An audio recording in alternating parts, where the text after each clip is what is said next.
رحمۃ اللہ جی میرے پیارے بھائی، آپ نے اس روایت متعلق پوچھا تھا تو بہت معذرت، مجھ سے مسٹیک ہوئی، شاید کوئی کسی اور روایت کے متعلق میرے دماغ میں تھا۔ بہرحال میری غلطی تھی کہ میں نے اس روایت کو درست کہا۔ علامہ البانی رحمہ اللہ یہ روایت سلسلہ الضعیفہ کے اندر 190 نمبر پر لائے ہیں۔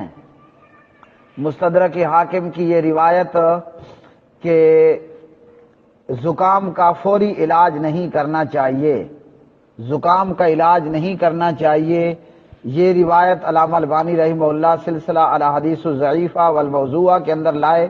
یہ روایت موضوع اور من گھڑت گڑنتو روایت ہے۔ تھوڑی دیر پہلے آپ نے پوچھا تھا تو میں نے درست کہہ دیا، تو وہ میری مسٹیک ہے، غلطی ہے، تو اس پر I am very very sorry اور میں معذرت کرتا ہوں۔